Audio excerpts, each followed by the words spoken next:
How to make this a really good year, maybe the best year ever.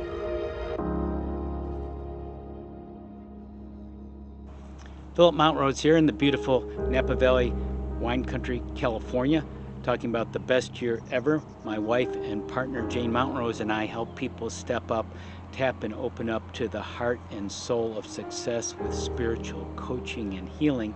In this short video, I want to explore how to make it the best year ever. Now, we often start off the year with wonderful intentions, right? Exciting things, and they often peter out. It's like a spark, a burst, and it just disappears. It peters out. We go back into the old habits, the old patterns, the old default set point. So what can you do about this? Well, I want to give two important pieces to the puzzle here that might help you create the best year ever. So, first, goals. Having goals, that's part of best year ever. Better body, more exercise, better diet, more organized, better relationships, whatever you want to improve, which is good, which is part of being alive, improving, living, growing, evolving, right?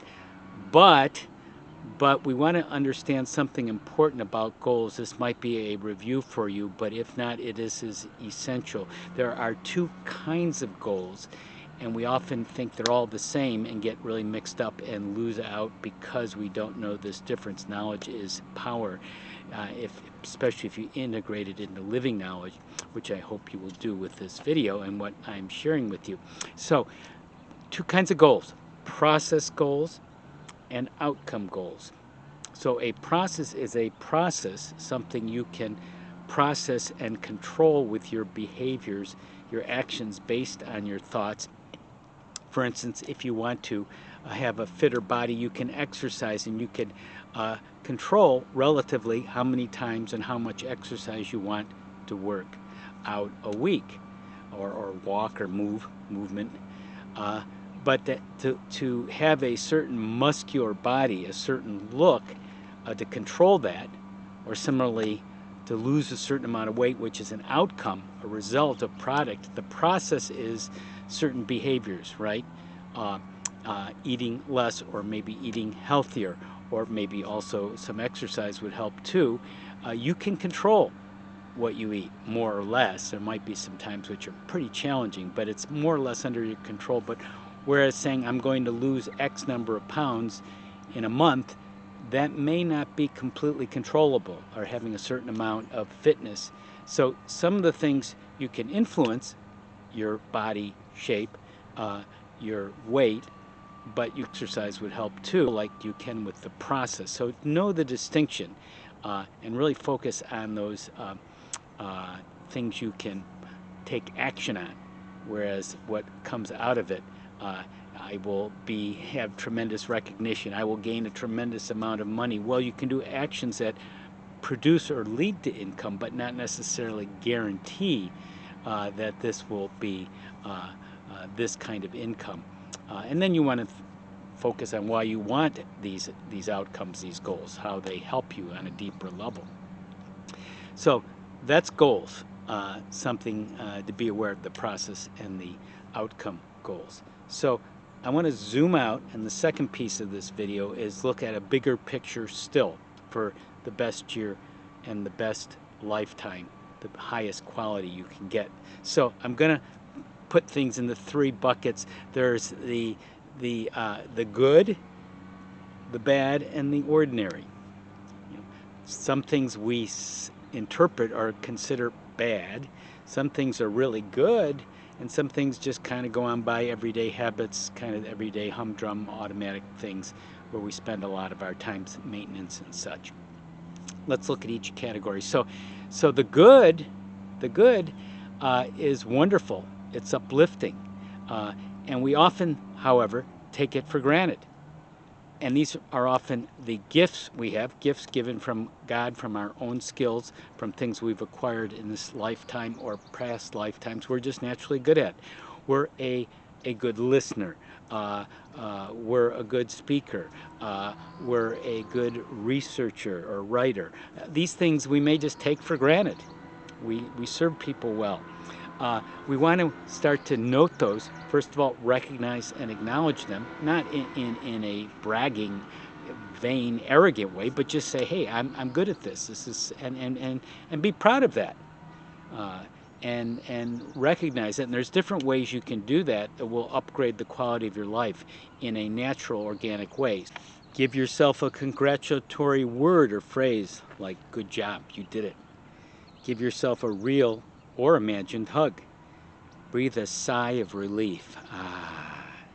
Sighing relaxes the vagal nerve, the central nerve, the big nerve in our body. Do some EFT tapping, those tapping point techniques. Emotional freedom technique tapping. Do something nice for yourself, like take a walk, look at a beautiful picture, listen to uplifting music.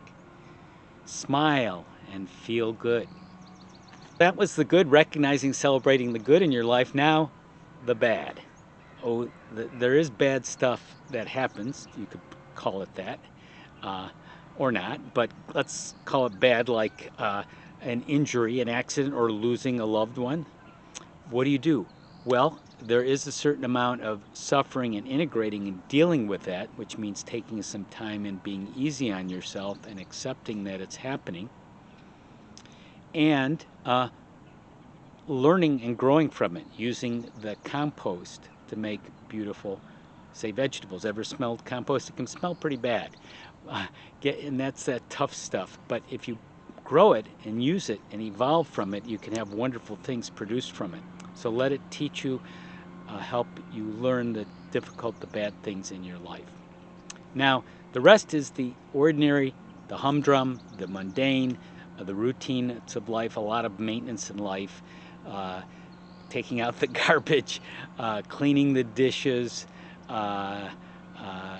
taking a shower, brushing your teeth, cleaning your house. A lot of these maintenance things, just everyday things, can also be instructive, can also help with awareness. Again, being aware, like you are now aware of this moment, and you're in the moment, you're aware of these little mundane things, as the old Zen koan famous saying said, before enlightenment, chop wood, carry water.